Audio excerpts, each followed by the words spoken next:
gear and open a chest. Allies will help. And forever, it's best. Hey, it's an afternoon day.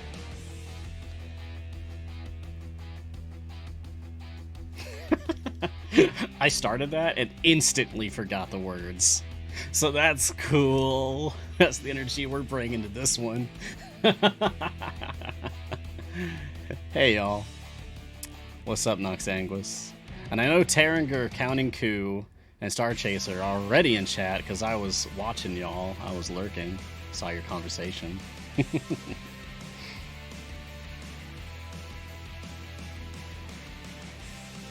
Come take your streamer luck back. I don't want it. Alright, Reaver. Cool. Hey, Yomia. Hey, Babylon. What's up? Deccan Creates.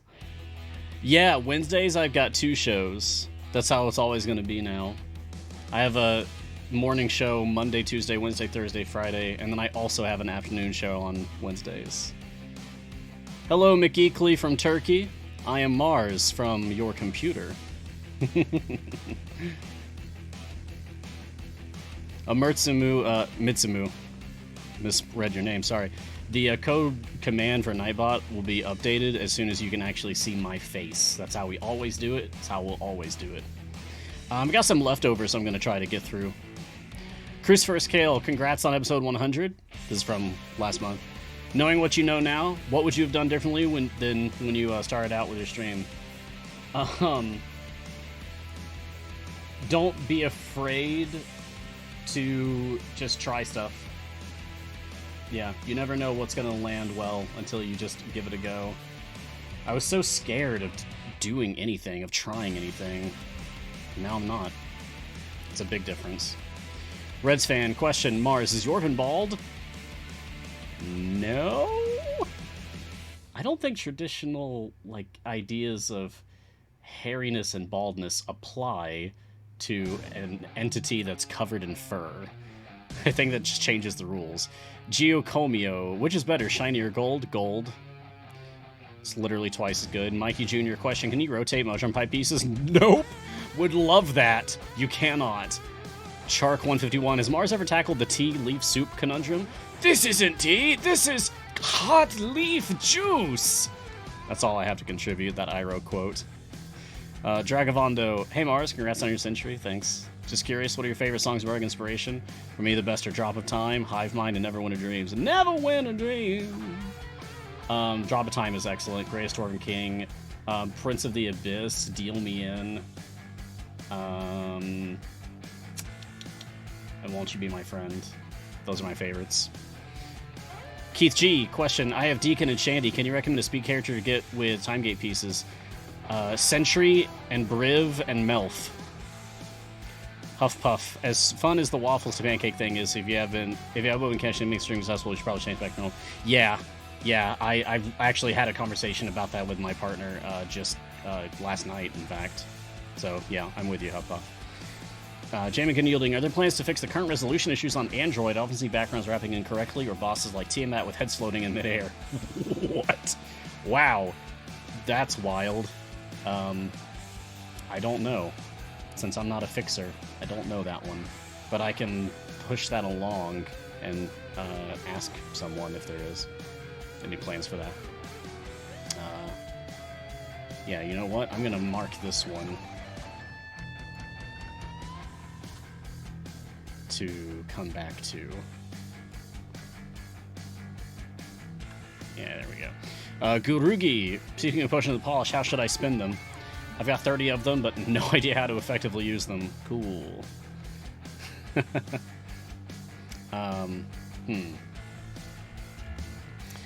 You've got 30 of them. No idea how to effectively use them. I mean, some people say effectively is to get all shinies on all of your non-event champions and then, and only then, open your potions of polish. For me, I just use them as soon as I get them because it's more fun that way. But in terms of optimization, yeah, only open them once you've finished fully shinying all of your evergreens. RoboGriff, question, does the potion upgrade a slot or specific equipment? I still have a bunch of white and wouldn't want to upgrade bad gear. Potion of Polish. Oh, yeah, this because this is back from my episode 100 Potion of Polish that I gave people. It upgrades a slot. Yeah, so if you shiny a green gear and then later it becomes blue or purple, then it will then be a shiny blue or purple. So it's not wasted. All right. I almost got through all the leftovers. So let's do the thing.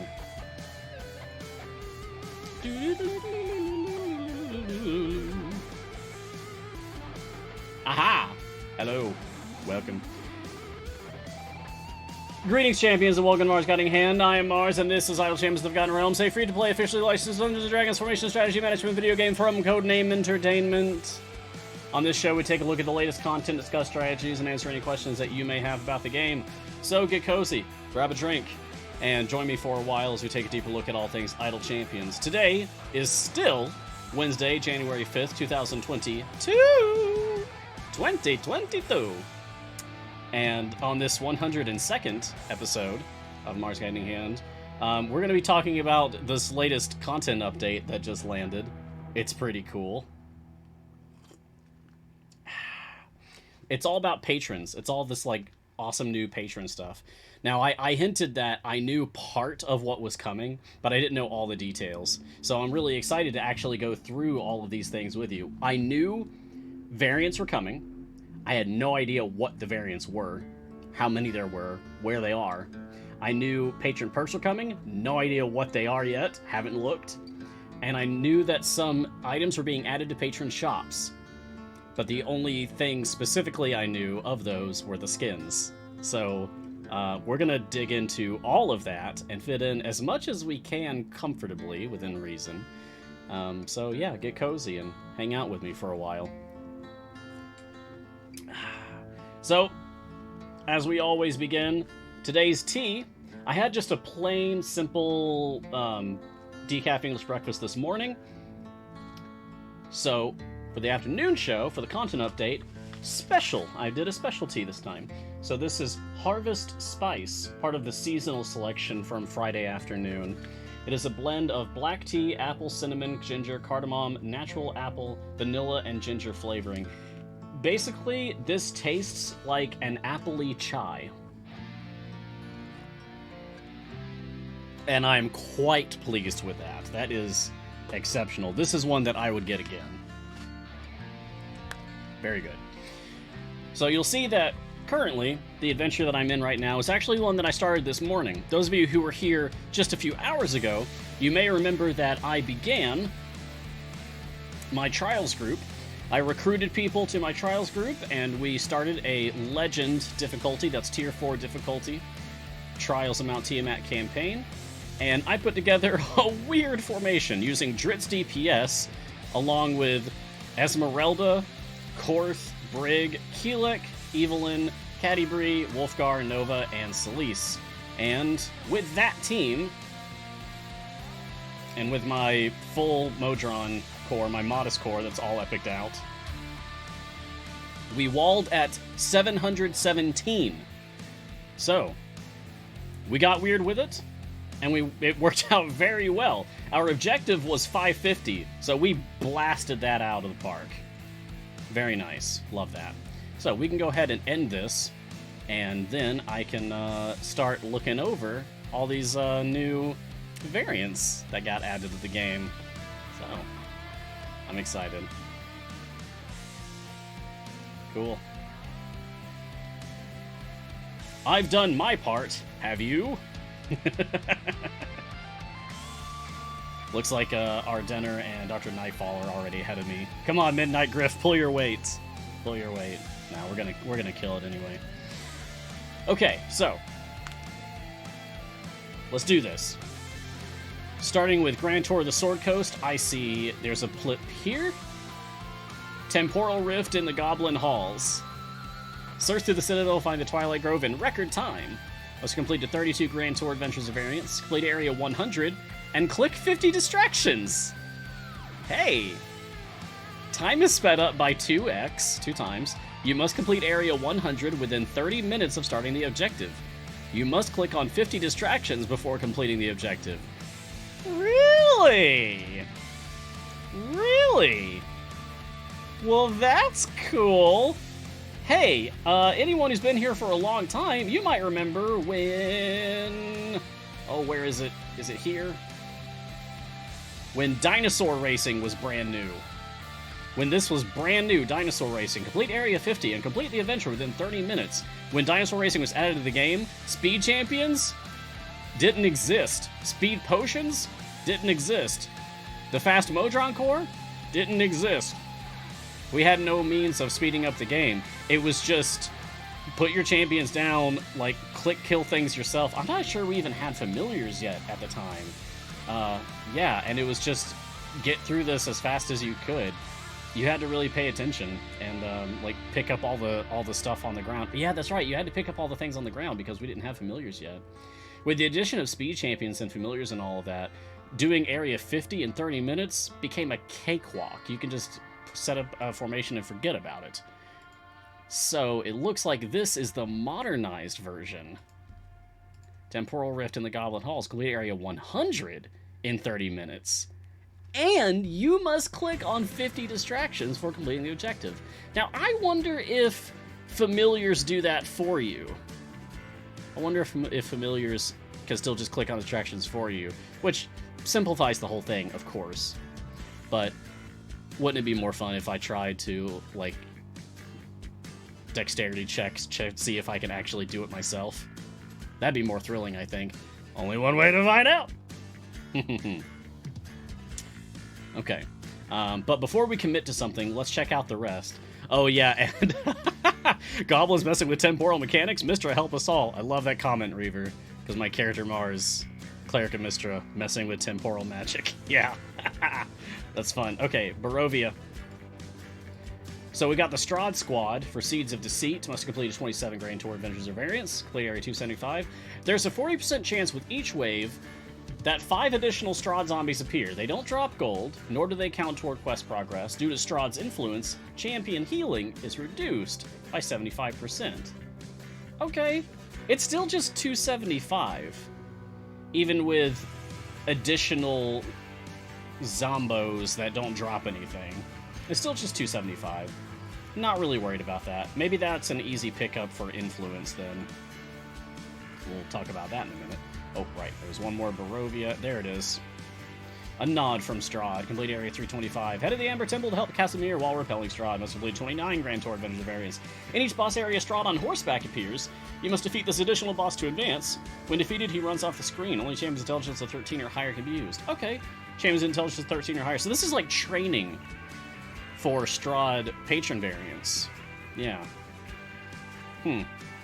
Because Strahd's own patron restriction is intelligence 13 or higher. So it's like he's personally coming to test you. That's cool. I like that. I see nothing for Tomb. Oh, we do have a couple for Waterdeep Dragon Heist over here in the top right. Review by the Blackstaff, Area 250. Vajra joins the formation to advise in slot 8. Changes the melee and ranged attacks deal no damage. Okay. So you can still use melee and ranged attack champions, just don't use that for your DPS. Okay. That makes sense. So that could be a lot worse than it is. And Distracted Escape, Area 275, Oh! You're escorting Mert for this one, because it says champions adjacent to Mert deal no damage. Yeah, search Growland Villa for the Nimble Right while protecting Mert. Due to distracting presence, only good and evil champions will be used. At the start of each area, an Iron Defender with 10 armored HP appears. Other monsters are vulnerable. The Iron Defender is there.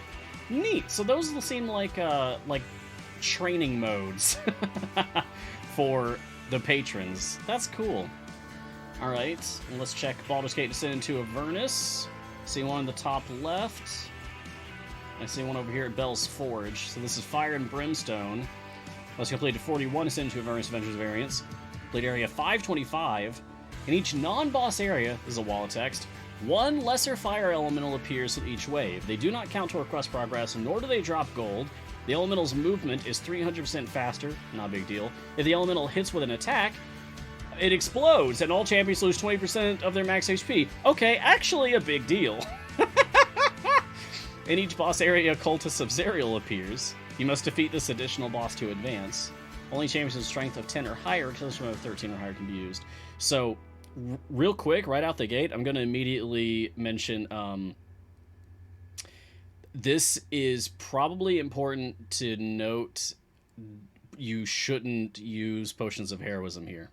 If you're using something that's going to increase your max HP, and then you have an effect here that's going to cause you to lose a % of your max HP, then you're going to end up losing more HP by increasing your maximum HP with potions of heroism.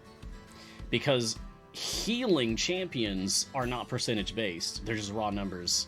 So you might be better off like going for low overall health. But yeah, and exactly, not be able to heal it fast enough. Exactly, Taparja.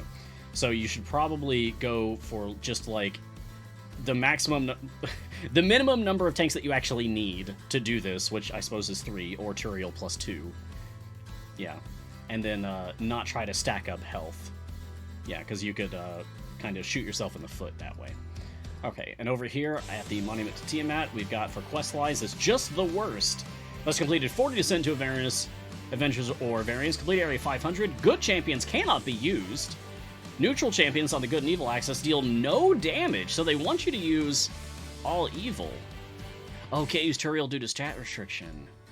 Yeah? Oh, yeah. Yeah, this is a Zerial training mode, because it's strength of 10 or higher and charisma 13 or higher. Cool. That's cool. I like that we've got basically Patron tutorial variants now. That's neat. One for each of them. That's really cool. Okay. So, yeah, it looks like, at the very least, you want an evil DPS formation. But you can at least use neutrals to buff them, even if they do no damage themselves. It's just on a neutral DPS formation whatsoever, and you just straight up can't use any good lines at all. Alright, over in Icewind Dale Realm of the Frostbane, we've got Fire and Ice for Deacon's Mission, complete area 450. Evil champions may not be used. Neutral on the good and evil axis champions deal no damage. Oh, and we're escorting Redeemed Zerial. Oh, that's cool, but also weird. Why is Zerial over here? I mean, okay, Fire and Ice. Okay, so I guess just because of the name. Alright. Still, it's just the flip of the one that we just read. Of, just the worst. We're just flipping that around. It's just the best. Simply the best! Fire and Ice. Okay. This one's gonna be a lot easier, I think. Because there's really no problems making a good aligned formation. Really Frozen Vengeance! So we've had one Frozen Vengeance, yes. But what about second Frozen Vengeance? Return to Sunblight Fortress during the coldest day of the year. Must complete 29 Rime in the Frostmaiden Adventures variants. Played area 475. The cold causes all champions' base attack cooldowns to be doubled, making them attack less often. Each area has the snow weather effect. Only slow champions with a dexterity of 13 or lower can be used. Oh, that actually might be a bit rough because D&D people love to give dexterity to their characters. And thus, a lot of the Idle Champions characters have good dexterity scores. Okay. That one's a little icy-dicey. Let's check out Wild Beyond the Witchlight. First up, Patron Party. Alright, okay. Dive deeper in the mysteries of the Witchlight Carnival while protecting the patrons. Let's complete 10 Witchlight Adventures variants. Complete area 350. Escort Redeemed Zerial in slot 3, Mert in slot 7, and Vajra in slot 9. Alright. This might be, I love this, first of all, that we're escorting 3 cool NPCs, like they're not just random, like, chickens or whatever, right? But, like, actual established NPCs, and it's the 3 of them together. Not Strahd! He's not invited to the party. We don't want to hang out with Strahd. It's a begrudging alliance with that one, but the rest are fine. But I do take a little umbrage with this, because this is... once again, the players, and even, like, me, I don't know what slot 3, slot 7, and slot 9 for a formation shape means at all. That's not something that we have information about as players. We just we don't. It doesn't explain that anywhere in the game. So that needs to be something that's addressed, I think. But it looks fun. I would be worried about doing the Zerial Patron version of this, because that would be a much higher goal, and we are already down 3 slots. Over here, I can't even do this one yet, it's grayed out. It's rare that I see that. Don't Blast the Brigands, a variant for Hither of the Feywild. Was completed 11 Witchlight Adventures of variants. Ventured into the Feywild in a fog that blocks ranged attacks. Complete area 400. Additional Harengon Brigands appear in each area. They don't drop gold, nor do they count toward quest progress. Fog is everywhere, beating ranged attacks. Only champions of the melee or magical base attack can be used. Oh. Okay, so no ranged attackers at all. Only melee or magic base attacks. Okay. This looks fine compared to the others. I'm not really super intimidated by that. Let's start with Temporal Rift, because that sounds like fun. Plus, I'm on a time limit for my show anyway, so cool. Let's do that. By the way, I've got Martin helping me out in chat today. So Martin is catching your questions and throwing them into the document for me, so don't worry, I will be getting to your questions prompto. Just wanted to read through all that stuff first. Alright, first thing I want to check is if familiars will indeed just click on distractions for me. Oh, I didn't have a 6th one out. Okay. Let's see if they do. I'm waiting for a distraction to appear, just so we can easily check that. They do! Okay. So I'm going to take a familiar off of here. Alright, and sure, let's just go with the people I was using before. I don't think we really need, like, a lot of power here, because my click damage on its own will be enough to get me past 300. So, don't need to worry about that. But I'm going to try to click the distractions myself. Alright. Let's see if I can do this. On double speed. I think there's a sweet spot, actually, for flying ones. Yeah, it's... Oh, the area complete got in the way. You can't click through that area complete bar. But I remember, I think as early as just year 1, back when all we had for distractions was like the flying ones, and there were the bush goblins, and I guess there were the rocks. But at least for the flying distractions, they've got all these different trajectories that they fly on. But there's a sweet spot right about here. I remember it's like slightly under this box, and it's slightly to the right from the center. And it's like all of their trajectories line up at around that spot. Now if I could just get more distractions to appear.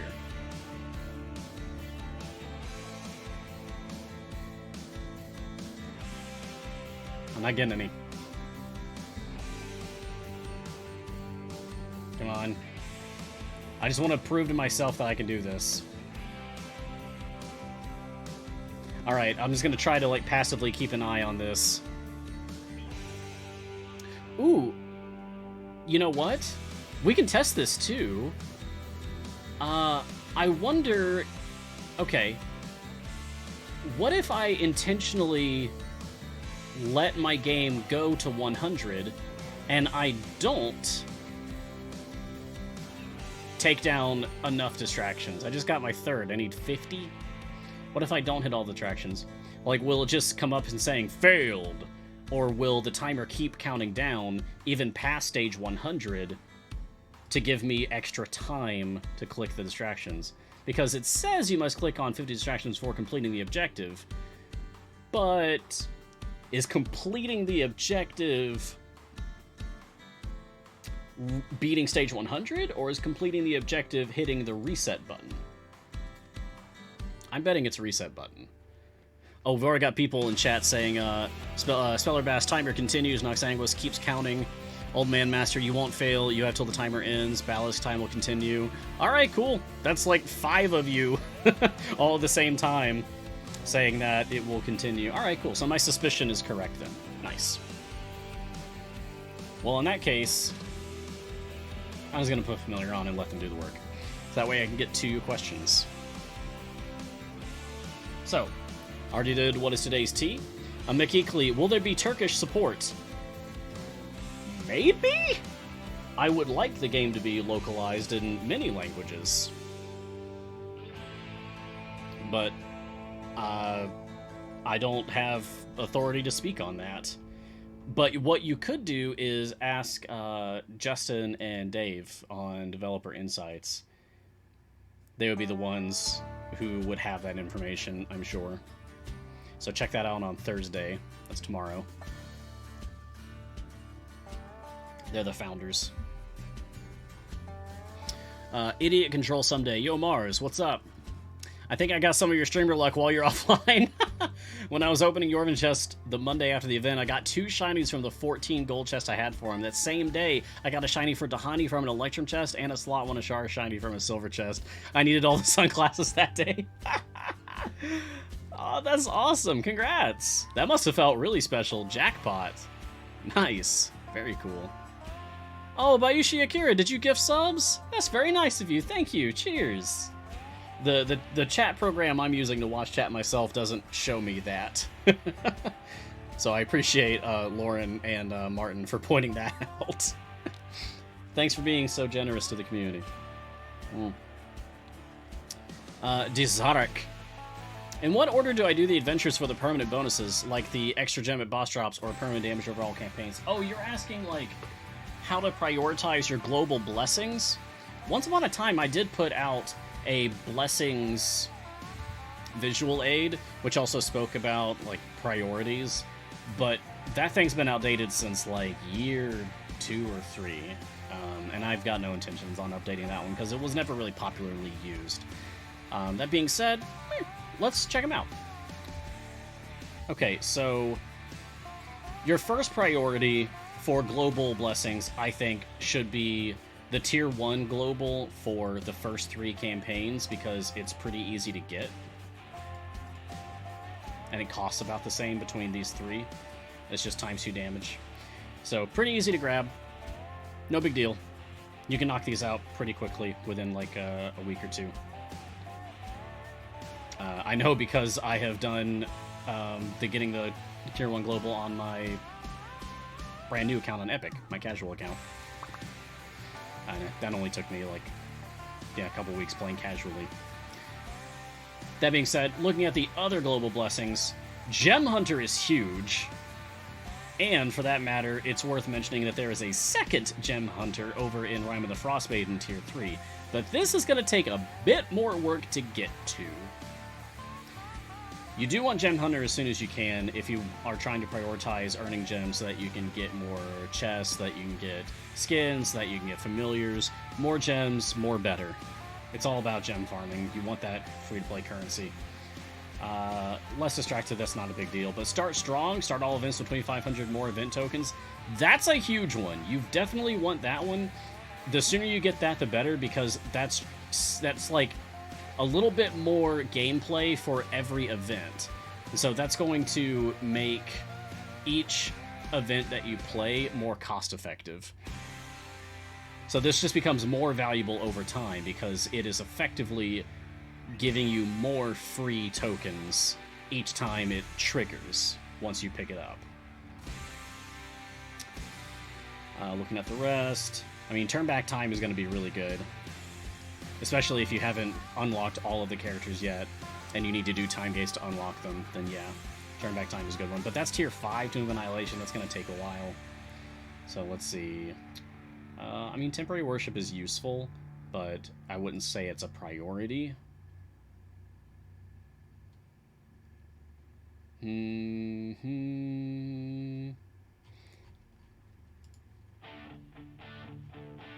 Yeah, really just looking at the first 3, because the first 3 are going to be the ones that are easiest to work on.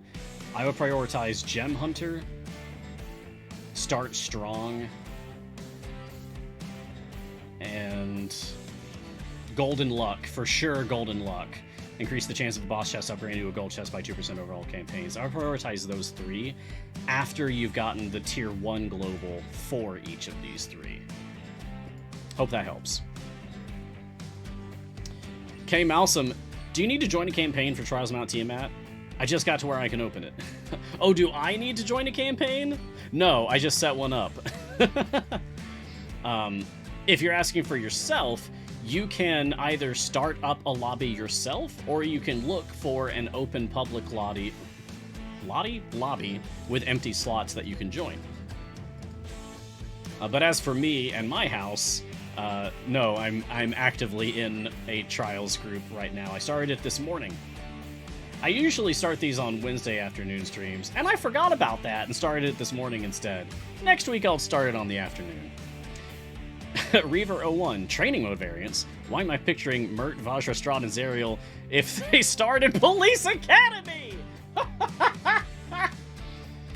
I do think it would be funny, because I feel like they have, let's say, clashing personalities and interests, professionally speaking. That would be really funny to watch. Yeah, give me, like, I don't know, a YouTube video series of shorts featuring people, like, portraying, like, live action portraying the 4 patrons of Idle Champions. I think that could be very funny. Maybe they're roommates, they live together and hate it. Deccan creates, the little red X's on the formation picture are the slots of the patrons in it, aren't they? That is correct. When we were looking at, I'll pull one up again. I think the easiest one to go look at is Wild Beyond the Witchlight, right here. Patron Party, boom, yes. So the formation slots that have the red X's, those are the ones that are occupied by, in this case, Zerial, Mert, and Vajra. Whenever you have an escort character or a formation slot that's just denied to you in general, it usually, not always, which is annoying, but usually has a red X to signify that. The thing is that we just don't know, like, which one of these is which. But it also doesn't matter because all escorts are the same. They're just dead weight. They do nothing. Okay, Malsum, does Zerial really need your protection? She's the Archduke of Avernus. Well, if you play through the whole storyline of Baldur's Gate Descent into Avernus, so that you can unlock Zerial as your patron, let's just say your statement of her title is incorrect, and leave it at that. To Barja, is there a failure state for any adventure? Well, yeah. If you just lack the power to get past the listed stage goal. I have failed many adventures on new accounts, because, like, every year I start up a brand new account and I just, like, see how it goes. Usually my very first event that I do, and, like, a little bit of maybe my second event, but almost always my first event, it's just like, fail, but I gain favor, fail, but I gain favor, fail, but I gain favor. Okay, now I win, and then that's nice. Or do you mean like a forced failure state? Like, you are playing through, and then the game just comes up with a window saying, like, actually, no. You lose. The only thing I can think about like that would be something like, sort of indirectly. Oh, Dino Races. Yeah, Dino Races definitely did. So this one probably does too if we just let the timer run out. If we just let the timer run out, it probably would. But also, like, indirectly with time gates. If you're in the middle of a time gate run, and then you stop progressing before you reach your stage goal to get your chest, and then you let the time gate timer run out, then the time gate will force you out, thereby forcing you to fail. So kind of indirectly that way, but otherwise, yeah, I guess the Dino Racing and Temporal Rift in the Goblin Halls does that. Yeah, Dark Souls style, you died screen. That's funny. Yeah, I guess Trevor and I have both really been on a Dark Souls kick. You know why? It's because Elden Ring. It's because Elden Ring is just right around the corner, and I can feel it, and I can taste it, and I want it. I'm already making plans to play through it with a buddy of mine. We have co-opted Dark Souls 1, 2, and 3 together, many runs, and we haven't really hung out in a long time, so it'll be really nice to play Elden Ring with him again. Connellan, question, what's your thoughts on the new patron blessings? Well, they're called Patron Perks. Let's not confuse new players by calling them blessings. Patron Perks. Any variants that you think might help reach the right influence quicker? Yeah, so we haven't looked at the Patron Perks yet. Shall we? I think we shall. I'm very excited for this. I have not looked at this. I have been spoiled about one of the perks, and I don't know who it's for, but it's one about gold chests. I'll just say that much. That's the only one I know. So, Patron Perks. So we got Tier 1, Tier 2, Tier 3, Tier 4, Tier 5. Okay, fine, cool. I've been, like, I've maxed out my Patron Perks for months now. What's this? Tier 6 and 7, baby! Tier 6 and 7 Patron Perks are now in the game. For all the patrons, all 4 of them. So, Tier 6 Mert, Dig Deep, increase damage of all champions by 1% for each enemy on screen. Okay. And Global, increase all gold found by 2.5%. Nice. And then Moneylent, Tier 7, reduce the amount of gold required to level up champions by 3%. Oh, great. So we can get more gold, and we get a discount for leveling people up. That's dope. Silvery Gates, Time Gate Silver Chest drops have a 2% chance of being doubled? What? Oh, man. And there's 25 ranks of this? So that's like a 50% chance when this is maxed out? Oh my god, that is super worth it. I mean, at the very least, for shiny hunting for event champions, that is super worth it. Oh my gosh. So if we take the average of that, like if 50%, so if half the time they're being doubled, if you can clear stage 1000 in a time gate, so you're getting 10 silver chests, and half the time it's getting doubled, so you're actually going to walk out of there with 15 silver chests, on average. That's amazing. Yeah, well, looks like looks like patron influence farming is back on the menu. I've been ignoring it for so long because I didn't need to, and now suddenly I very much need to. Embassy, increase the damage of non-human champions 50%. This is for Vajra. Now we're on Vajra, Tier 6. So non-human champion damage up 50% per rank for 20 ranks. The less fortunate, damage of champions without the gold find roll, plus 10%, and there's 20 ranks. Tier 7, Young Guns, damage of your champions aged 50 or younger, plus 40%. Oh, and there's 25 ranks of that. Interesting! A perk that has to do with champion age! Cool. Very few things touch on champion age currently. Like Grama, I think, was the very first one. So it's awesome to see like more things using these stats that are in the game that are hardly being used. Golden Gifts, this is the one that I was spoiled about. Look at this. Tier 7 Global Vajra Golden Gifts, gold chest drops have a plus 2% chance of being doubled, and there's 25 ranks. So I'm assuming at max rank, that's a plus 50% chance of every time you get a gold chest to drop, it's doubled, and you get 2 gold chests instead? Oh my god. That's quite generous. Thank you, Vajra. So, Mert has doubling your time gate silver chest. Vajra can double your gold chests. And those are both global. Okay, Strahd. Tier 6, local. Long-lived, damage to champions age 50 or older, plus 50%. Oh! Vajra gives you Young Guns to get damage up on your young champions. Strahd powers up your older champions. That's cool. Arm's Length, damage champions adjacent to 2 or fewer champions, plus 10%. Oh, that is also interesting. A global adjacencies perk. Nice. And long-lived and prosperous. That's fun. That's fun. Tier 7 for local Strahd and prosperous. Increase the damage of all champions by 10% for every gold champion in the formation multiplicatively. Uh-huh. So that's the opposite of less fortunate.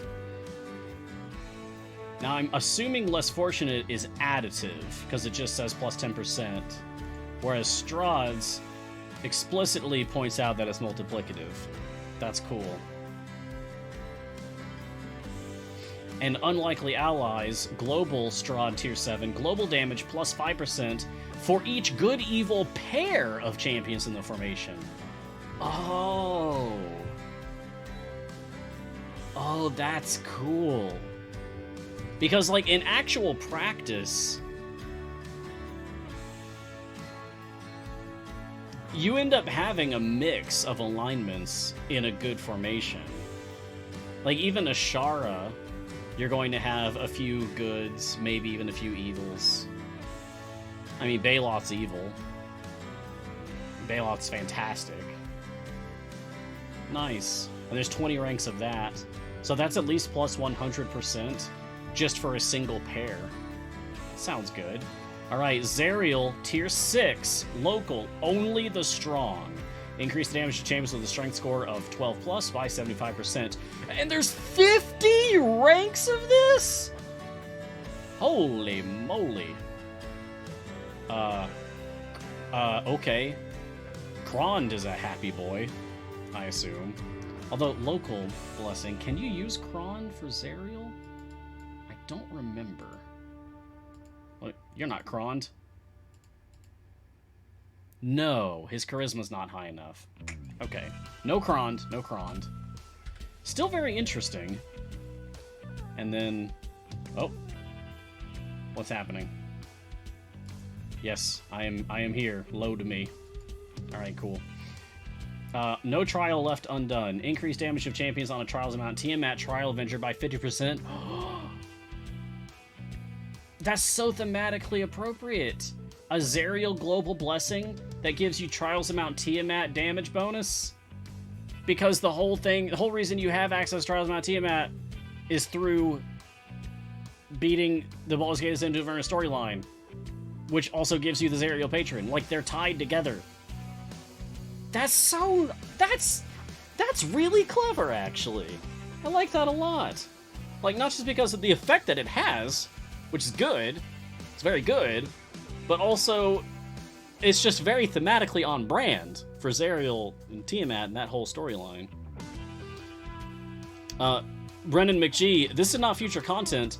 This is current content as of an hour and 37 minutes ago. It just dropped. This just dropped. That's what my afternoon show is about, is I show off the new stuff that's in the game. So this is that. I'm showing off the new stuff that's in the game right now. If you don't see it yourself, close your game and reopen it. Yeah, you gotta restart, man. Get on it. Alright, tier 7 local Zerial, only the loved. Increase the damage of champions with a charisma score 15 plus by 75%. Oh, so she's got only the strong and only the loved. Wow, so anyone who qualifies for both is going to get a big power boost because there's 50 ranks for each. That's going to make Zerial variants a lot easier in general. Tiamat Unleashed is her global blessing for tier 7. Assault Party DPS, provided by reaching the daily trials of Mount Tiamat area goal plus 1%. Oh! And there's 25 ranks, so 25% altogether.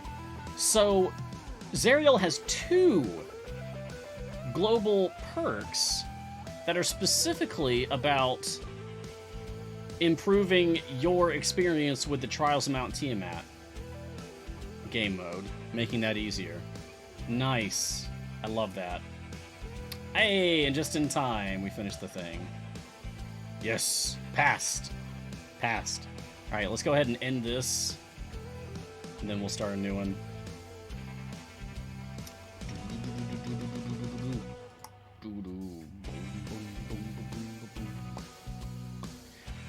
Hey, Martin. Could you set up a poll for me, buddy? And then I'll get to more questions while we're letting the poll run. Chat, I want y'all to vote for which one we do. Let's just go with, since there's so many variants and I've just done one, let's have chat vote on Grand Tour, Dragon Heist, Avernus, Icewind Dale, or Witchlight.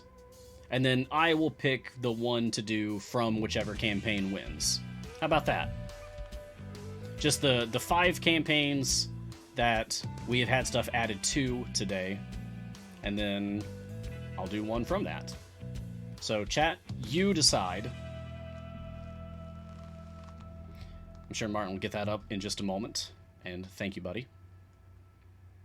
Meanwhile, I will answer some questions here. So, Garwar, which one makes all the noises if it's Police Academy? Just because no one would expect it, Strahd. Yeah. Foolish Genius. Do Mert and Vajra canonically hang out in Waterdeep? Yes. Vajra is the Blackstaff of Waterdeep. She's important, very important to the city of Waterdeep. And Mert does work there. He does business there, so I'm sure they hang out. I'm not sure if they get along. They might be acquaintances, maybe at times allies, but I don't see them being friends. Maybe allies of convenience. Oh, poll is up. Vote now. Nice. Thank you, Martin. So vote now for which campaign you want me to play variants from for today, and then I will knock out the variants there. Is there out a show we call Patron Place? Let's call it Patron Perks. And the joke is that there's no perks.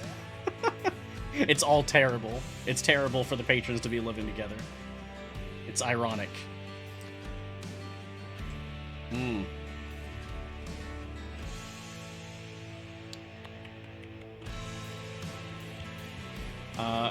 Garwar says, interesting. I can max Mert's new perks, but not the others.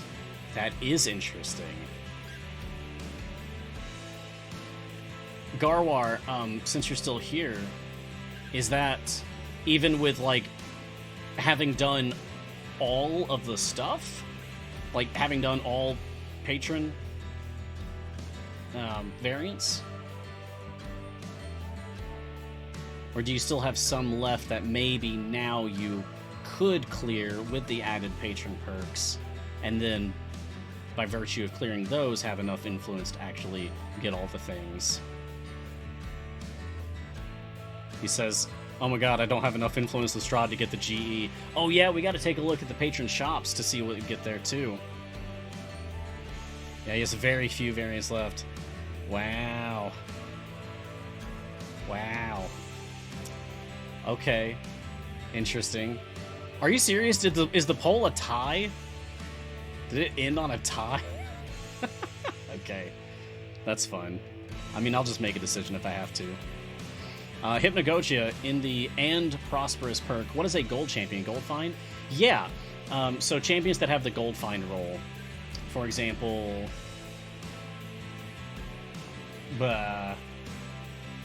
Jarlaxle is a gold find champion. Like, that's your default gold find champion, and where your new player is Jarlaxle.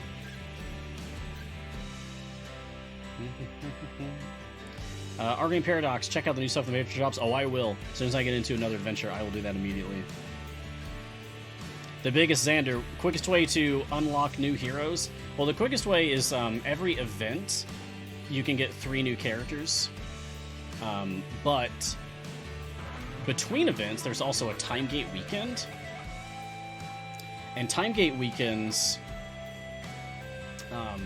allow you another chance to unlock a brand new character.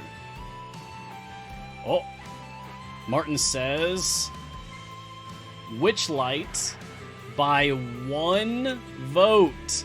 Witchlight by 1 vote. Oh my god. Okay. Well, that's very clever of you, chat, because that one forces my hand.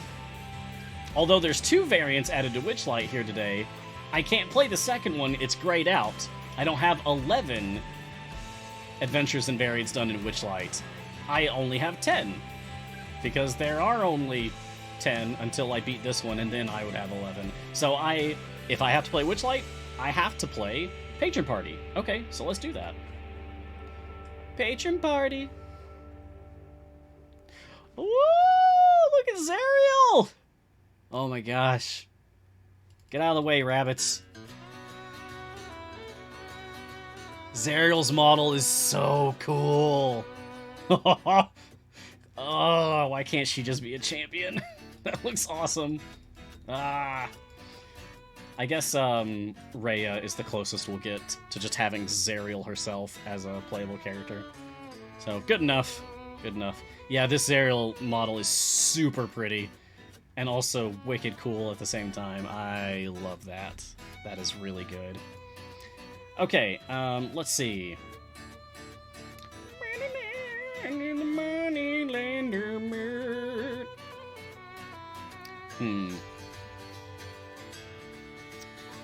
Let's see, what kind of a fun formation can I make with this? Since we're escorting the 3 patrons, how about evergreens only?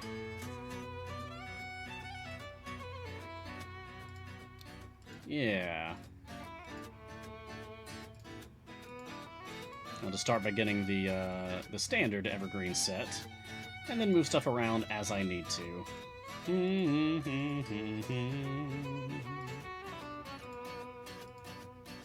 There we go. Boom, boom, boom, boom, boom. Boom. Let's see. Give me Naeli up here and Tyrell so that we'll do Wild Shape. Do Brunor here. Celeste can be here. Calliope there. And I guess let's have Minsk DPS. Okay. And let's get Makos in the back. Alright, that looks good. Level up, people. I'm just going to take you to your specializations and then leave you alone from there. Yeah, let's do Life Domain. Sure, let's do Devotion. Why not? Lore. Sure. Oh, Fae, because Witchlight. I'm just assuming we're going to run into a lot of Fae here. Wild Shape. Yeah! Moose time! Alright. Cool. There we go. So, back to questions. Pag Games 2. Question, Mars. When should I care about leveling up my Strong Core or even the Modest Core? My Speed Core is capped. I have 2 background parties running all the time. But there doesn't seem to be much gain in running the other 2 cores. Plus EO1? Now, I have not myself just directly compared how the math shakes out for a fully epicked version of each of the 3 cores. What I have heard many people talk about is that the Modest Core is the best one overall, if you have it fully epicked. Whereas the Strong Core is better if your chosen dedicated DPS champion has a high strength score. And then if you just don't care about those, you could just go Fast Core, because that one is, well, you just go fast. And maybe fast is more important to you than raw power.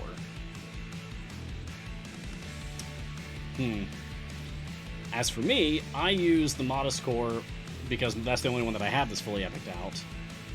Although, it could be fun to do a stream where I set to work playing the pipe game. All of my cores are level 15. It could be fun to play the pipe game on stream to show that off and walk through it all. Like how to actually do that, how to set up circuits so that you can get epic payouts.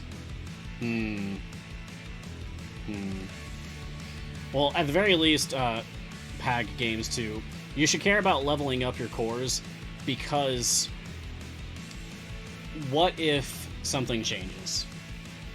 What if something is added? Oh, I forgot that we fight Alabaster Booty Clap in this adventure, and that completely derails my train of thought in the best way possible. Oh, that is a blessing. And the Red Pandas, of course. What if something changes? What if something comes out that suddenly we really need high-level cores to do for whatever reason? Maybe some champion is released and they just happen to be like the absolute top dog DPS champion, or like, oh, they're just the absolute best support, wow, amazing, but only if you're using a specific core because of the specific benefits that you get from the specific core. Then you'll feel like you're missing out if you don't have that done. So as far as like completionist values are concerned, I would just do it anyway. But if you're just content with what you've got and you don't feel that pressure to get that done just because that is another task to do, then okay, that's fine. You know, play the game your way. I like having all 3 of mine done so that I don't have to worry about them ever again. I don't have to worry about leveling them, because it is... Ooh, it takes a long time. It's a little painful to sit on there and just level up those cores. But once you have it done, you never have to deal with it again. And that's a great feeling. Until the next core comes out, and then we have to do it again. But that's a problem for future Mars. Vettel the Noob. Are familiars good, or should I buy chests instead? No, familiars are good. At the very least, you should absolutely get the Mei-chan familiar. Just the blue hand, because it's dirt cheap. It's like 250 gems. That's nothing. That's 5 silver chests, or half of a gold chest. So that's nothing. Should you get the rest? Well, it's kind of up to you. I would say it's more important to prioritize chests. There's a visual aid for that. Like, Gar's got a guide for that. I got a visual aid for that. Exclamation mark ICVA will get you a link to the various visual aids that I put out for the community. One of them is the Gems visual aid, which has been updated for December 2021. So it used to be like over a year outdated, I think 2 years outdated, but I have brought it up to speed. And so that visual aid will tell you my thoughts on what to spend your gems on, when, and why. Yeah, so just glancing at this, because forgetting what I have written here. Yeah, silver chest, and then Mei-chan and silver, and then you can pick up gelatinous cube for 5,000, and gold chests, and then things just kind of branch out from there.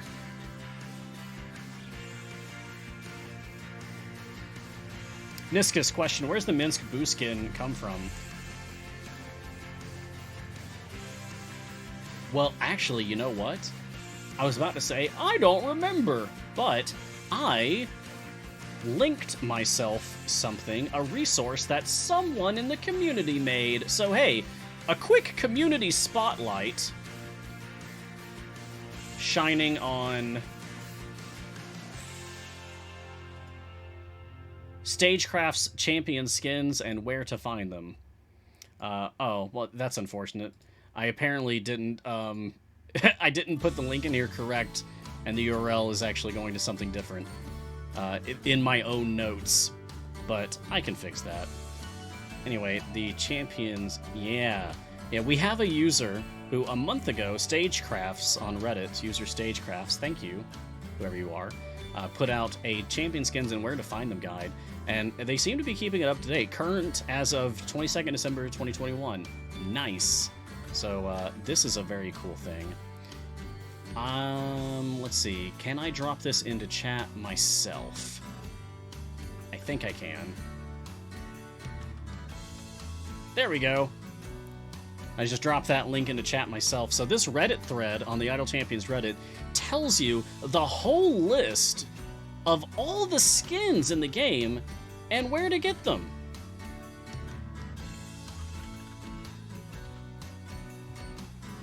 So the Giant Boo costume skin is currently available via Wild Offers. So that's how you can get that one. Isn't that neat? Love that. Very cool.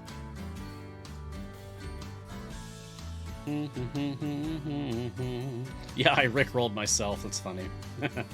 Gave myself the wrong link. Decken creates Alabaster Booty Clap? Yeah, it's a long-running joke from Champions of Lore. It's a play on... I think it was Havilar forgetting the name of Alastair Blackcloak and saying Alabaster Booty Clap instead. Yeah. And then that was just so funny. A lot of people reacted to that, and it became a running gag for months and months and months and months, to the point that now Erin Evans actually wrote the story of this adventure, so she did not miss her opportunity to get her silly joke right here into the game, and I love that. It's very good. Jester Josh, yes, please, I need pipe game tips. Oh, yeah, cool. Yeah, all right. What I would like to do is once I get to the point that I can unlock... Oh, no, that's the wrong thing. Put that way. Once I get to the point that I have Modron automation unlocked here, and I can play the pipe game on my second account, then I think I would like to set aside 1 or 2 streams just to do solely just focusing on playing the pipe game. Yeah, I think that could be good. Because it's difficult. If you don't know what you're doing and you're just staring at just this screen with pieces to place and a huge wall of text FAQ, and some people just feel overwhelmed when they see a huge pile of text. It's like when you're learning a board game and you just have like a 20-page instruction manual to flip through. Some people can't handle that. Some people just learn better being shown what to do or being told how to do a thing.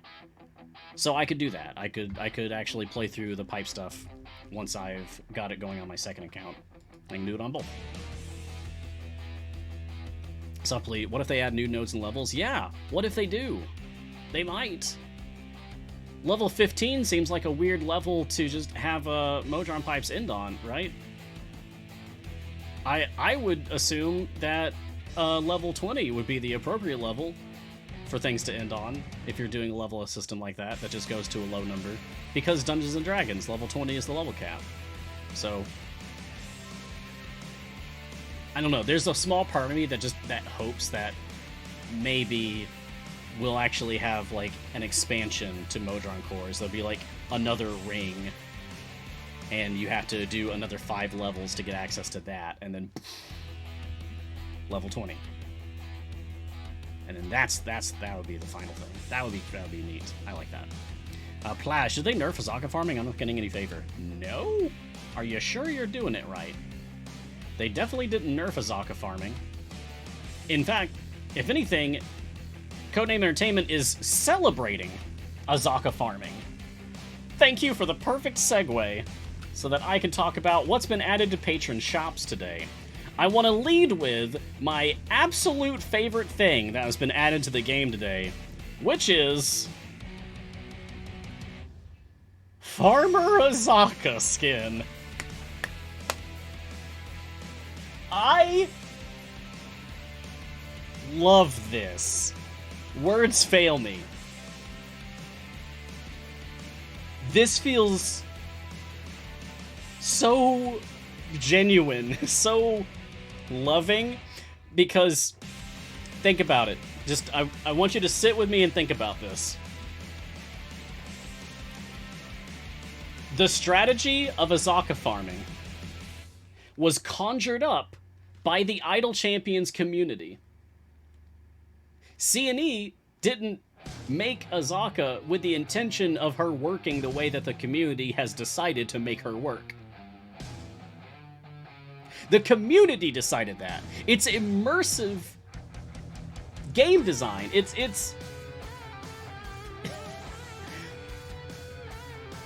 instead of quashing it, instead of stopping that from being a thing, C&E just let it ride.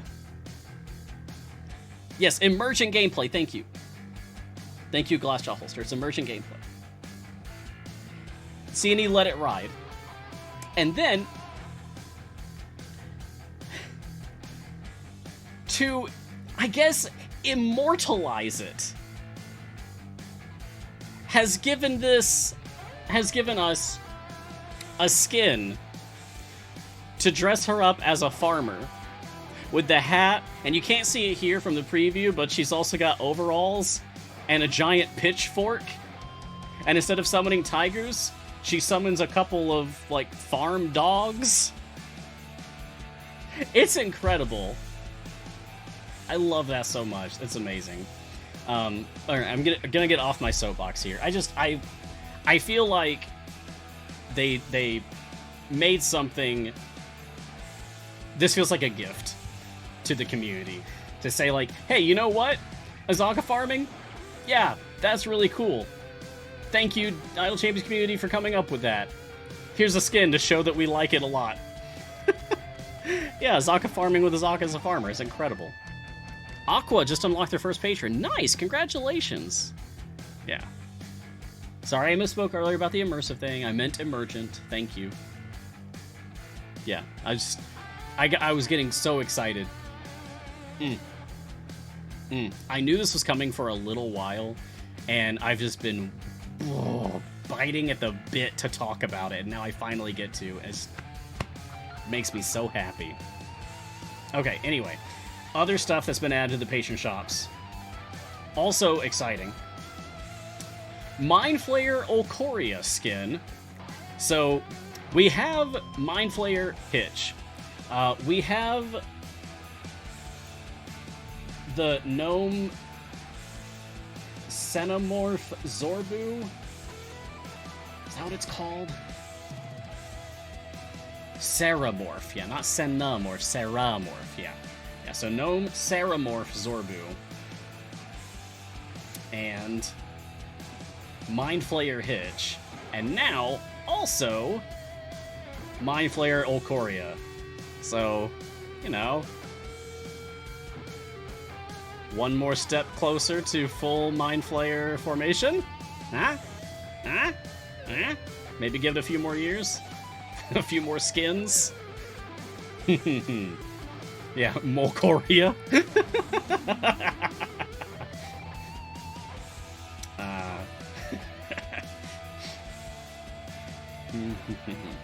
Sturdy Mantle feat for Celeste, Crusader's Mantle plus 40%, Striker Training feat for Krond, Survival of the Fittest plus 80%. Oh my gosh, I know one person in the community is going to be very happy about that. Animated Gargoyle, a slot 3 Golden Epic item for Alkorea. I don't even have the first Golden Epic item for Alkorea that Mert offers. And now there's another one to get. Oh gosh. Yeah, that's great. Vajra. We've got Farmer Azaka, of course. But then also a rare feat, Strong-Willed. Aura of Courage plus 40% for an Aeli. Okay. Epic feat, Wound Master for Calliope, Song of Protection plus 60%. Okay, I can definitely see some uses there. Calliope is a real, like, make or break unit for certain variants, like variants that just deal constant damage to the whole party. It helps a lot to be able to put a shield on your entire party. Yeah.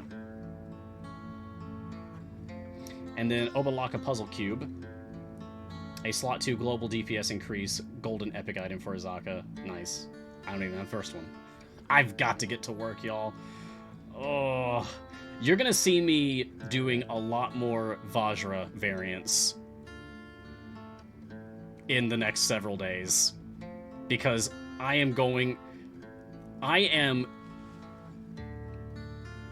have become a bullet aimed directly at a target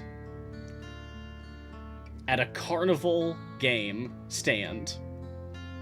And there is a plushie hanging from the ceiling of this carnival game stand, and that plushie is Farmer Azaka.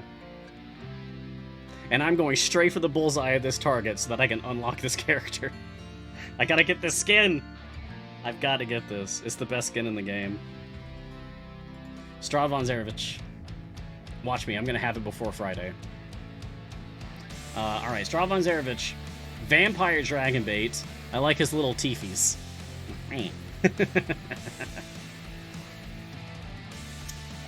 Rare feat, bonus blast for Shandy, explosive arrow plus 40%. Prodigal Leader for Makos, global DPS plus 50%. Is that the first global DPS plus 50% that we've seen? Because I know that the default I'm a support feat is Selflessness. That's the uncommon, the green one. And then Inspiring Leader is the rare one. I don't remember there being an epic version, an epic upgrade for that series. Kroll has it, Gromma has it. Really, let me check Kroll real quick.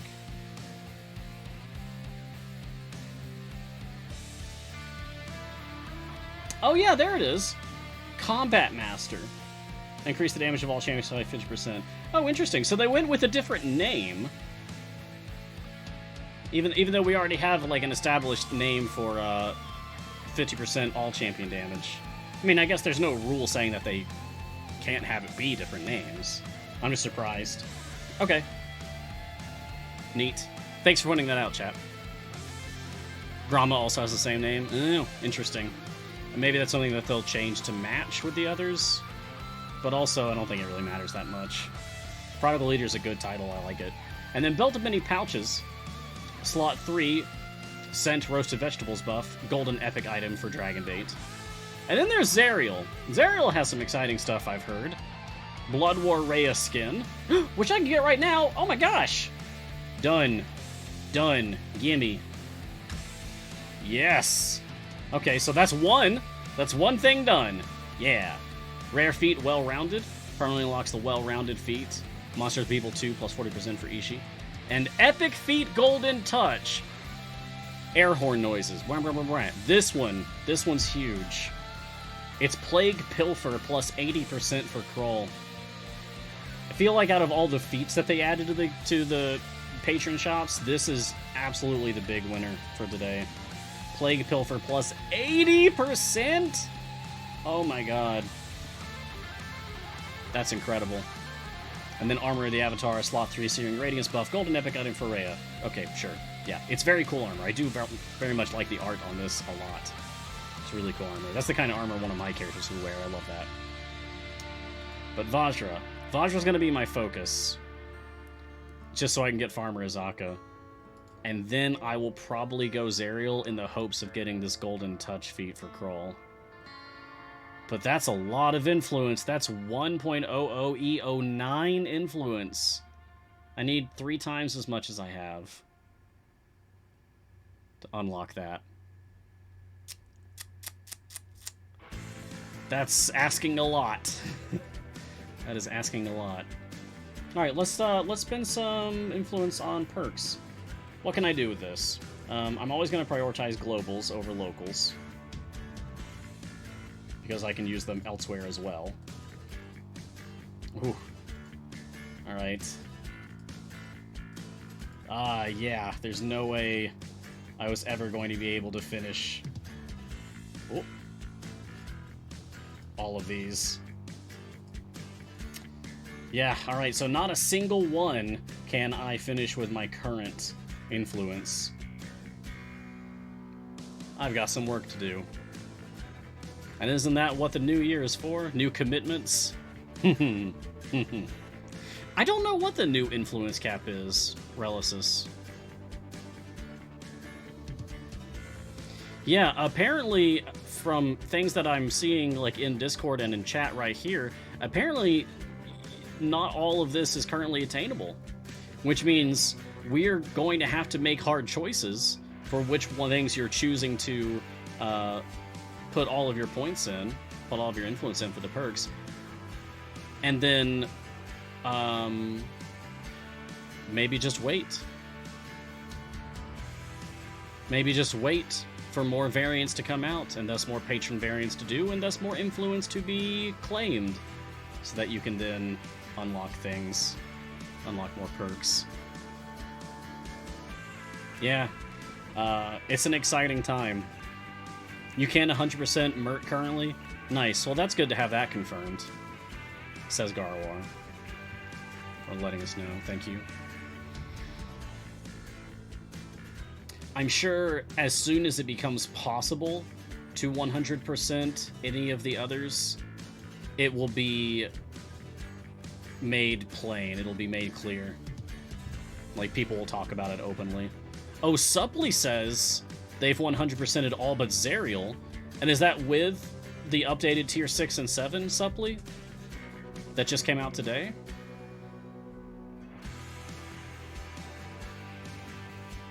Yes? Wow. Wow, okay. Are you a click debuff user, Supply? Like, is that maybe how you've conquered some of the more difficult? You don't even use click debuff. Well, that gives me a lot of hope that I might be able to do this myself. Nice. Okay, thanks for the input, Supply. Sweet. Alright. Yeah, I guess we're going to be playing a lot of Patron variants on my non-new content days. And since this is the new content anyway, you can bet I'm going to be playing Patron stuff tomorrow morning, and Friday morning, and probably Monday and Tuesday morning as well.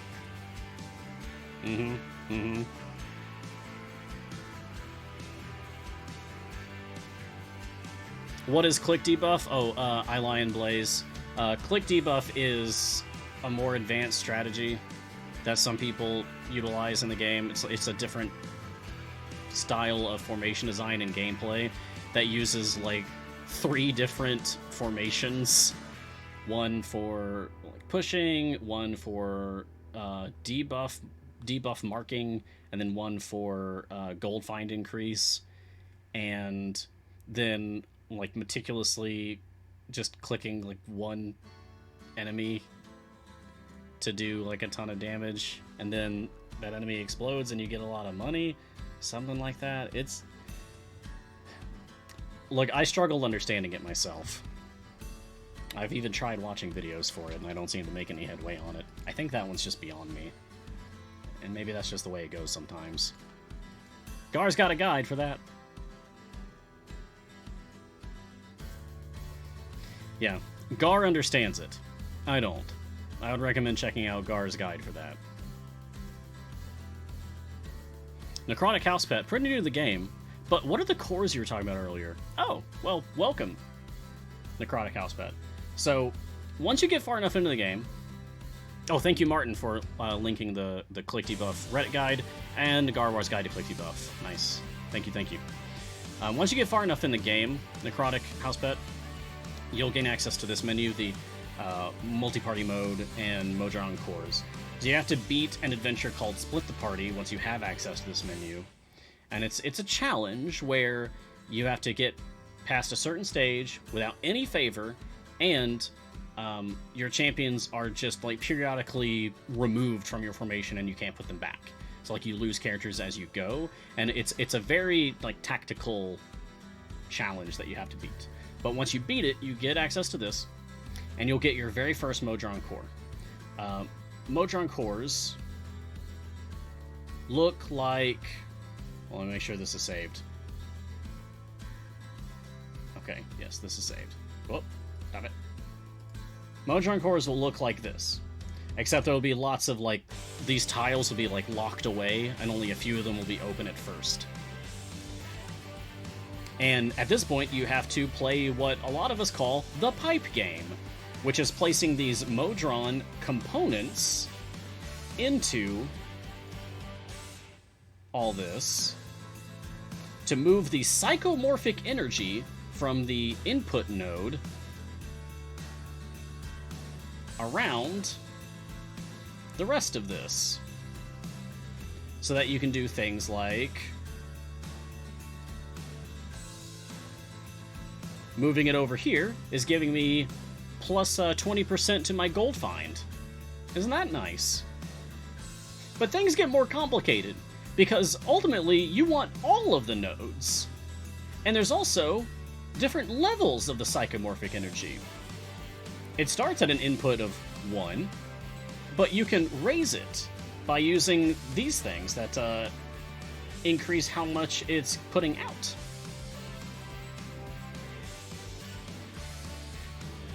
And by doing this, you can make it stronger. I need like... Oh, stop rubber banding. It's so annoying. There, this should help. If I can just make it turn green, just to show one thing. There we go. You can make it turn color. You can make it change colors. And this indicates that the flow has gotten stronger. So now it's at flow level 2 here, increasing all my gold found by 80% instead of 20%. It'll max out at 480% if I can get the flow that's reaching this node at 4.0 or higher. Okay? And so the ultimate goal you really want is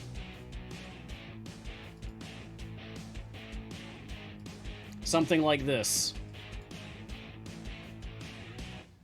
where you've taken your input and you have funneled it through a whole circuit of these pipes so that you have maximum level output on every single individual node.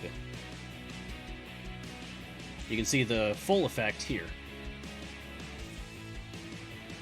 Yeah. It ends up giving you quite a large boost in your overall efficacy of whatever formation you've assigned it to. It's just a pile of bonuses that you could just slap on to an adventuring party. But you gotta put in the work for it, because you don't get those pipes for free. They are drops from Modron component chests. You get a Modron component chest every time you level up a Modron core. They cap at level 15. And then you can also get Modron component chests from your patron shops, which brings me right back to today's topic. So look at this. If I scroll down far enough, you'll see Modron component chest. Remaining purchases this week, 1. Vajra Safar also has 1. Stradon Zarevich also has 1. Zariel also has 1. So, if you are doing your patron challenges, and you're farming your free plays for your patrons, you're getting currency. What are you going to spend that currency on? Well, probably time gate pieces and Modron component chests. Unless you just really, really want to get the skins, feats, and golden epic items and familiars. Yeah, as Bunnybee says, it gets a lot more clear once you actually take some time to play with it, learn how it works, fiddle around with it. You will get used to it, and there are a lot of places you can go to learn more about how the Modron components work, how to place pipes well. I learned how to do what I do with, like, I'm okay with it now. I wouldn't say that I'm, like, the best ever. No, far from it. But I'm pretty good at handling my Modron cores at this point. But I'm only good at it now because I learned from other people in the community, actually. Other people learned this stuff a lot faster than I did. And I read up on guides and other various resources, and even just screenshots. For a while, people just posted screenshots of what they had done. And then I would try to recreate their screenshots of in my own Modron core using the pipes that I had available. And by doing that, it made me learn how this stuff works, so that now I can just do it myself. There's just one more shining example of how the community makes this game so much better. It's already a good game, but the community elevates it to another level. Love you all. Alright, so yeah, hope that answers your question, Necrotic House Pet. It's complicated. Alias Buck, geez Mars, you don't have that gold item? What have you been doing? Hosting a show every day or something? Love the show. Thanks, Alias Buck. Thank you. I love the show too. I love what I do. Yeah, no, this is a full-time job now. Doing my show and moderating and producing our other shows is my actual, honest-to-goodness, full-time job. And I love it. And I think that I'm good at what I do. But, yeah, there's also other things that I do, right? Idle Champions is my job. And it is also my hobby. But I also want to enjoy other things. I listen to a lot of podcasts. I play a lot of other video games. My most recent addiction is I think, 2017 sci-fi horror first-person shooter survival game called Prey. I've been playing that on Epic. It's been very, very, very, very good. I've been really enjoying that. I'm like 25 hours in, and that's just from the last week. So I'm very much going to continue playing that game. I'm not usually a horror guy, but I've just been on I don't know, I've just been binging horror stuff for the past month for some reason. Right. Fennec, question. Since influence is a finite resource, does resetting perks weigh some? No! Thank you for asking.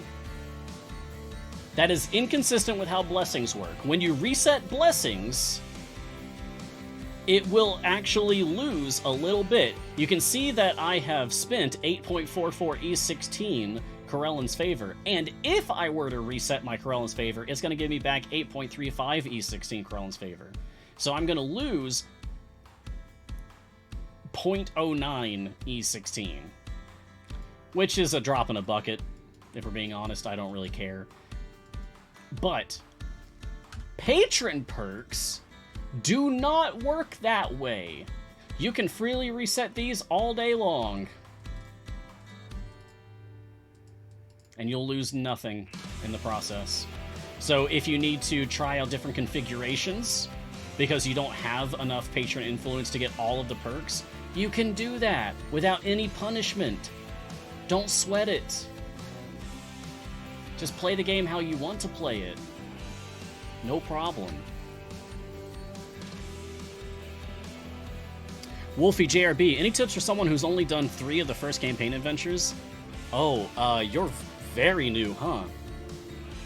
Well, the thing that I say every time someone asks for, like, new person... oh, that was just a mouse macro, Relicis. Yeah, because it would take way too long to manually click, like, hundreds of patron perk level up, so I just use a mouse macro for that. If you're totally brand new, the 2 biggest things that I have, the same thing that I gave out as advice for a new player this morning. 1, play the game. Just play the game. And don't let other people tell you how you should play the game. Figure out what you like and focus on that. Because games are meant to be fun, and you should prioritize fun. That being said, fun for you might be optimizing, which appears to be the case for, at the very least, the most vocal of all the people playing Idle Champions. People love optimization. I do too. I try to walk in all worlds. Optimizing, collecting, and just having fun. Whatever way that you choose to enjoy Idle Champions, once you have a clearer picture of what it is that you actually like about the game, what appeals to you about it, maybe you like the puzzle element of the formation design, whatever. Then, or even before then, join the Discord. Or whatever social media you prefer, because Idle Champions is pretty much everywhere at this point. I prefer the Discord and the Reddit myself. Join the community, meet some like-minded people that enjoy playing the game the same way that you enjoy playing the game, and make some friends, have a good time. This is, without a doubt, the most positive, least toxic gaming community I've ever been a part of. I love it, and I always will.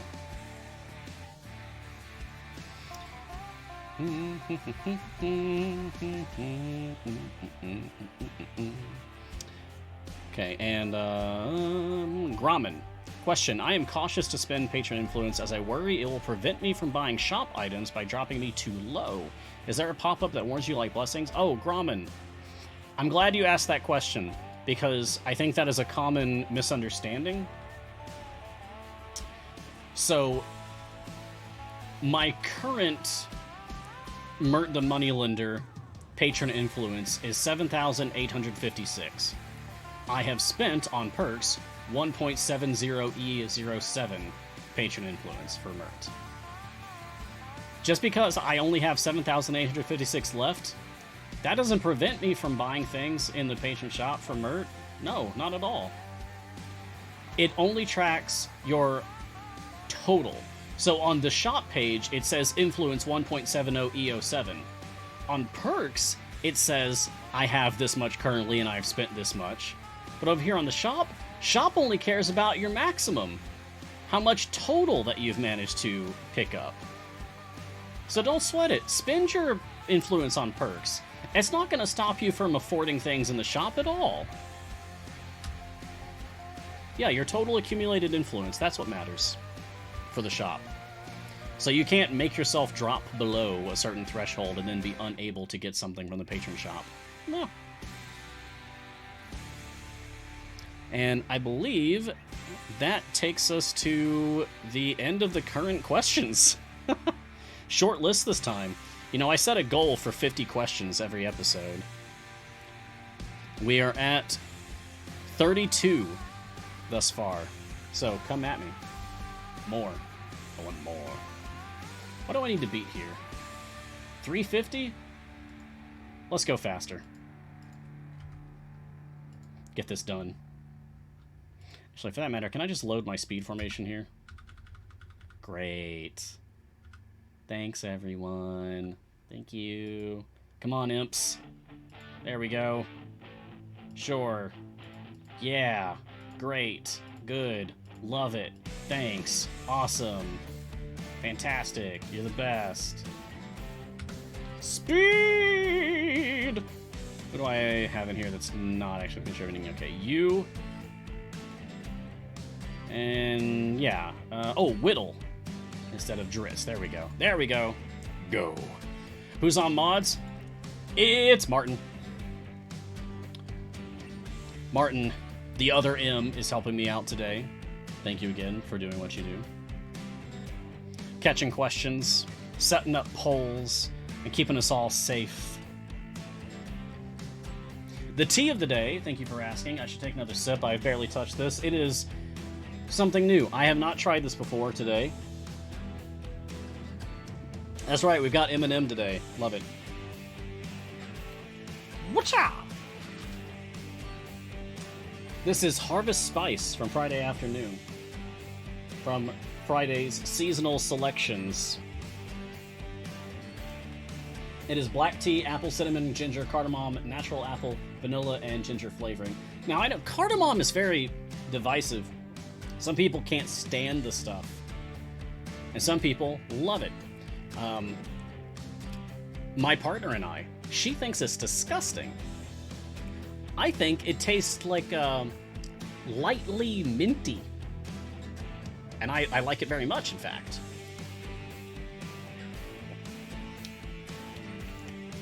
So your results may vary on this one. Your results may vary. But I like this Harvest Spice from Friday. It's very good.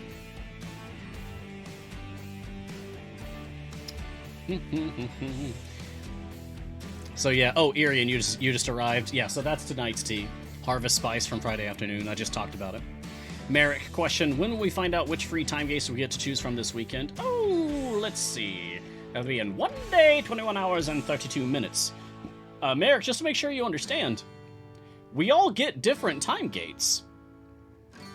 We don't all see the same 3 options. The 3 champions that are available for you to choose for your free time gate are not going to be the same ones that I see. We all get different ones, different sets. So we will find out in 1 day, 21 hours, and 31 minutes which champions you have available and which ones I have available, etc., etc. Oh, Trevor was also guesting. Apparently Martin's internet died for a minute. Thanks, Trevor. I hope you hear that. Thank you, buddy. That's the second time Trevor's modded for me today. Sailnit question. How did you get Havilar to appear with imps out? Ah, thank you for asking.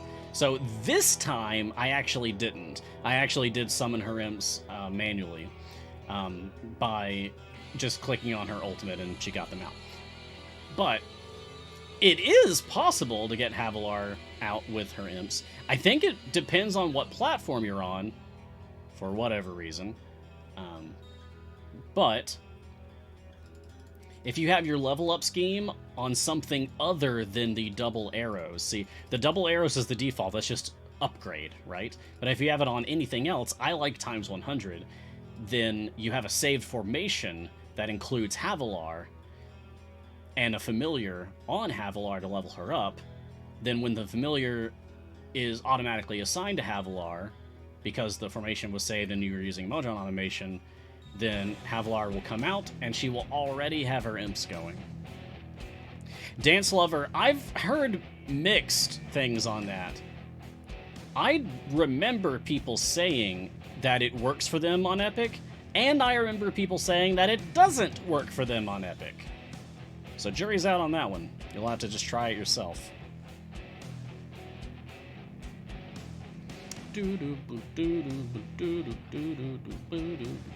Cocoa Plant, hi Mars. Not on topic, but when I restart my game, it restarts with level up at 100. I wanted to start with leveling up to next upgrade. Is there a way to influence that?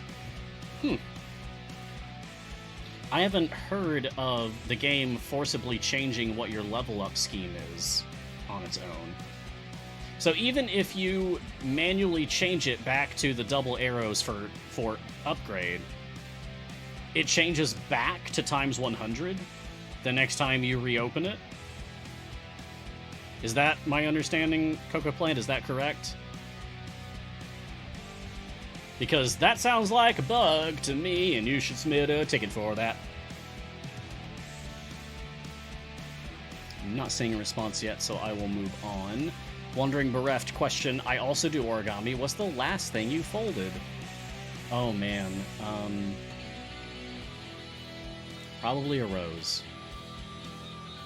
Probably, there's a particular rose model I really like, which is by Fu Tran. Do I have one of my roses nearby that I could show off on stream? I might. Where you at? Where you at? I don't see it. That's a shame. I thought it was right here.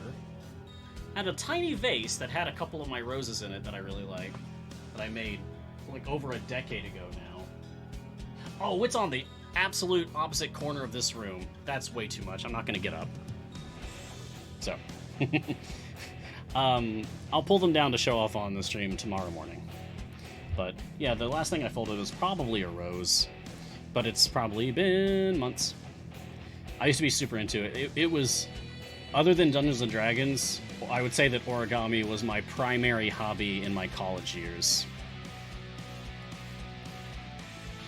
Well, Tabarsha, I just mean I'm on a cord here. I can't set the headset down and wander over there in the middle of the show. Come on. I'm not going to do that. Cut me a break. If it was a wireless headset, sure, I could do that. Shevik, question, when is the next event? Oh, or which is the next event? Okay, which is the next event?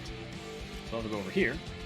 So the most recent is on top right here, and if I go whoop all the way down, this will be the one that's coming up next. Midwinter.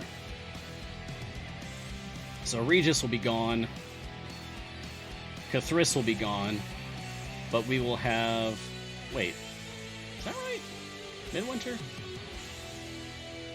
Yeah, that's right, yeah. So we'll have the return of Morgaine, the return of Talon, and the debut of... someone else. Who knows? Probably data miners. Data miners probably know. But anyway, we'll get someone new, and it'll be exciting, because it always is. But Morgaine is a really good swap with Ayla. It's going to be a champion. Yes. It is almost assuredly going to be a champion, for sure. I really like Talon. I feel like Talon should be more popular than he is. I feel like people don't use Talon enough. It is a little difficult for me, though, because as much as I really love Talon, I'm an Ashara DPS main currently, and there is no reason to use Talon with Ashara. Talon wants you to use a good aligned or an evil aligned DPS. Ashara is neutral. So... Talon's used in click debuff? Really? Talon's great for click debuff. What the heck? I have got to just sit down and just crack open a textbook and learn click debuff. Watch Garwar's video on loop, let Garwar's video play on a headset while I'm sleeping on just repeat. And then I'll just wake up one day I know click debuff.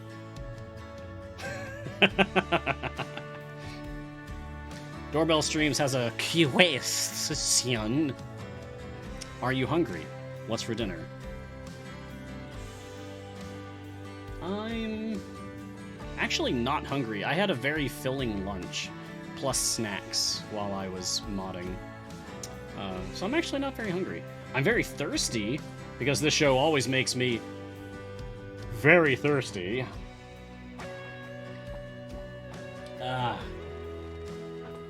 Bit of a sore throat too because I feel like I've been talking too much. But I think that's really just because I've been out of practice with talking so much every day. Yeah. I think now that we're getting back into the groove of me doing my show every day, I'll get used to it again and it'll be fine. It'll be fine. It's fine. I've got a new chair. You can't see it at all, but I've been struggling to find a comfortable chair for well over a year now. And I've tried like 4 or 5 different chairs, and I finally got a good one. And without going into details, I'm just really proud of this. It was a $200 chair I got for $4. So I'm very pleased with it. It's a good one. It's a good chair. Foolish Genius question: more easier patron variants or fewer harder patron variants? I would rather, like, just to get my influence done and out of the way, I would rather just do a few difficult patron variants. Because time is the most precious resource of all, isn't it? Yeah. So I would rather do a few difficult variants than a lot of easy ones. And besides that, you all know me. I like a challenge. Vampire, I got my rejection letter from the origami school. I'm not sure what to make of it! I'm not sure what to make of it. Hey, that's really good, Vampire. Nice one. I like that. I'm gonna put that in my pocket. I'm gonna use that myself. That's great. That is my kind of stupid. Doorbell streams. Now, this sounds like a bug to me, so everybody just let me see. A ticket sent to Sean and T, because they just won't know it without thee.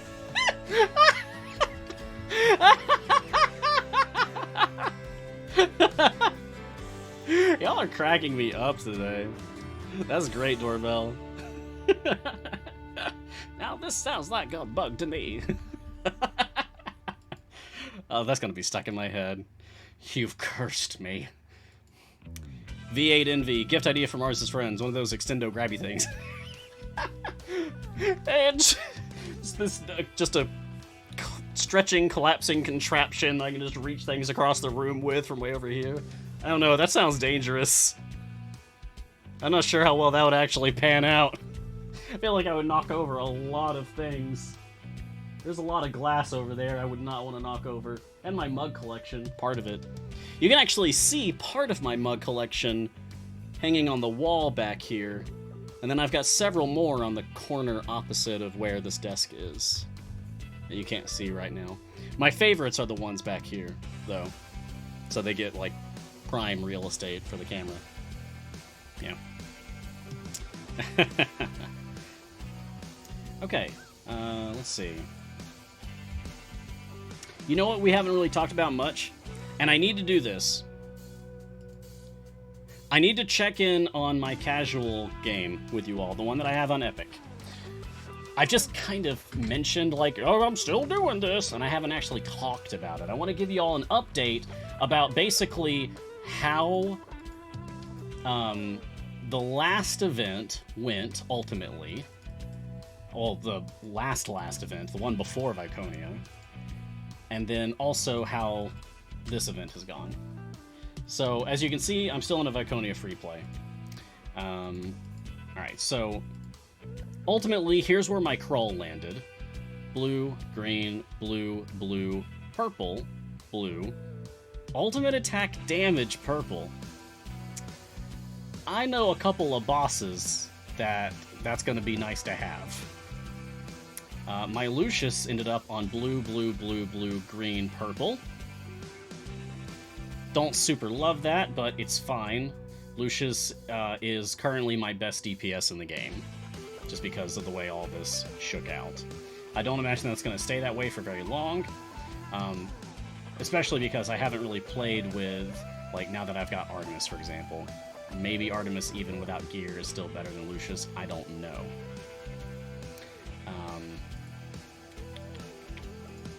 Here's my Yorvin. Yorvin ended up at purple, blue, blue, blue, blue, blue.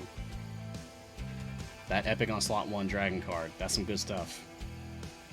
Yeah. So I think Yorvin is my best geared champion currently. I've unlocked Artemis, but he's just all green. I've unlocked Viconia, but she's just all green. And... ah, yeah, Baloth, also all green. Yeah. So, this event, Winter Shield, I didn't really have a lot of time for. I unlocked the characters, opened up a bunch of Electrums, and then basically had to bail because I had to drive away. And I was away from my computer for like 8 or 9 days. Yeah, almost knocked something off the wall just now. So, this could have gone better. Winter Shield could have gone a lot better. Something I am very pleased with, however. Look at this. Right, so here's Simril. 175, 175, 225, 225, 275. So even though it was my first event, I still managed to knock out the 275 free play achievement. But it was hard. It was so hard. I had to grind so much to make that happen. It was my very first event, and that was tough. That was really tough to make 275 on a free play happen with just core champions plus Kroll, Lucius, Hitch, and Yorvin. It was difficult. The biggest problem was survivability, just keeping my tank, Nayeli and or Tyrell, depending, alive long enough for me to make that happen. I had the damage, I didn't have the survivability. So I just barely squeaked past this. I think I walled at like 276, 277, and then and I had to use potions to do it, but yeah. But yeah, I finished all of Kroll, finished all of Lucius, finished almost all of Yorvin. I just gotta get Yorvin's personal achievement, and then that'll be done. That's fine, I'm not worried about that. So, like, 99%ed the Simril event. Winter Shield, not so much. I got the 175 free play done. Yeah, I've got Artemis, I've got Baloth, I've got Viconia, but yeah. This could have gone a lot better. Next event, I will be able to actually like put work on, do some time for it. Gar wants me to show off the community achievement. Yeah, totally, man. Hold on a second. So, for any of you may have just heard from maybe Gar's show, I don't know, or somewhere else, there is a hidden achievement for Community Champion, and it's very special. Very few people get it, and Codename Entertainment gave it to me, and I'm very, very thankful for that because it makes me feel very special. Because I have it, it'll be on my Earned tab or my All tab, and it's at the very bottom. Very, very, very bottom. After View the Credits, there's Community Champion for showcasing outstanding community leadership. Now note, it does not give any bonus whatsoever. It does not give a 1%, it does not give a 5%. It gives nothing. It does give heart percent, because it makes me feel good. Yeah. So, you're not missing out as for, like, power. Gar, I feel like you deserve it more than I do, man. Just ask. I feel like if you just asked, they would give it to you. Anyway, that's the Community Champion achievement. It's cool. I guess it's like membership in a cool little club. That's it. It did give me the impetus, the drive to commit so much to the community. You earn achievements, you don't ask for them. Oh, that's fair. That's fair. You earn achievements. I'll put in a good word for you then. Stand up for your friends. Yeah. Adventures 55. How to get skills to auto upgrade for max idle abilities. How to get skills to auto upgrade. Oh, it sounds like you're interested in familiars. Sounds like you're interested in familiars. So, familiars, if you place them on champions, they will level up your champions for you. Familiars are basically auto-clicking units that you just put on the game. If you put familiars on the field, They click on enemies and kill them. They'll click on distractions. They'll click on golden objects to pick them up. If you have familiars on your ultimates, then they will activate those ultimates for you. Whatever those ultimates might be.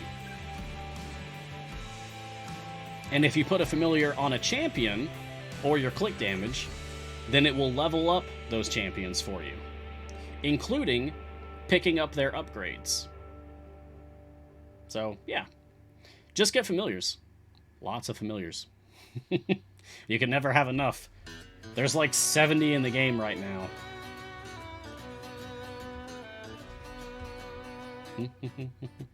Yeah, we're 10 minutes out to the end of today's show, and then I will see you again in the morning, of course.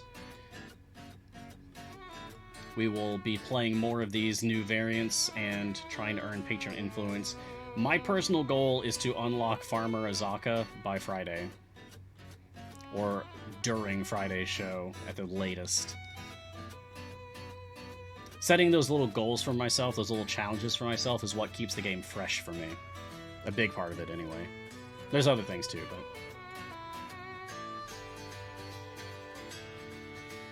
but... And we are so close to 50 questions. Johnny Combo 102. Are familiars all functionally the same? Yes. Mechanically, they all do the same thing, which is click stuff. Psychologically, some will be better for you than others because of your personal tastes and preferences.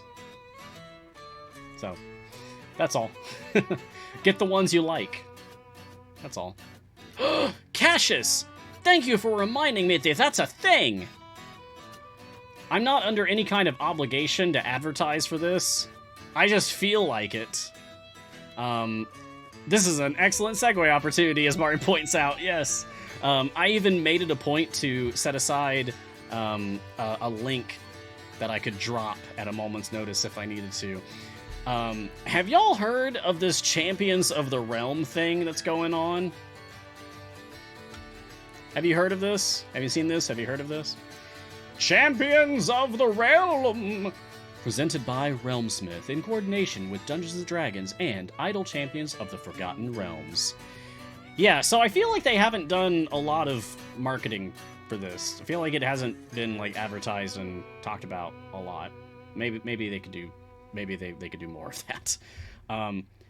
It looks to be pretty fun. So normally I would say that I am opposed to PvP in Dungeons & Dragons. But this is different. So what this seems to be is it's player character versus player character, like 1v1 combat.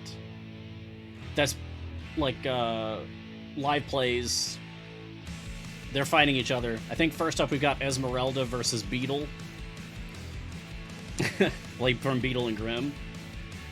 And it's by like professional Dungeons & Dragons players. And it's not in the interest of like backstabbing each other because they disagree about a plot point in a story. This whole thing is being put together as like intentionally they're going to fight each other. For fun and profit, I guess, whatever. And you can even like set up a bracket, almost like a fantasy sport thing. Yeah, I did. I submitted a bracket. I think I have it marked as is either Esmeralda or Evelyn that I'm expecting to win. Yeah. But they've got merchandise. There's just a lot of cool people involved in this project. Mark Meir is involved in it. You know, Baloth. There's a lot of really interesting stuff going on with this. Oh, is the website itself super loud?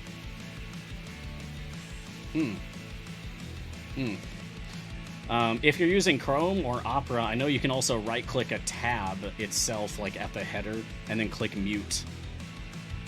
Yeah. No, this was not Baloth's idea. It is very on brand for him, though, isn't it? Yeah, but anyway, that is debuting tonight. That premieres tonight at 5 p.m. Pacific time over at championsoftherealm.com. I think this is going to be YouTube links for that. But yeah, I'm going to check it out. You should too. See what's up with it. I am strongly considering getting a shirt or a fanny pack or even a jersey from the merch store because it's like customizable, like you can get your name on it. Oh my gosh. I think that's really cool. Any of you who may have watched my Battle Ball game when we did Extra Life, when we streamed our Extra Life segment and I did Battle Ball, I feel like having a sports jersey to wear during whenever I might run Battle Ball would be extremely appropriate. Yeah, so that's very tempting for me.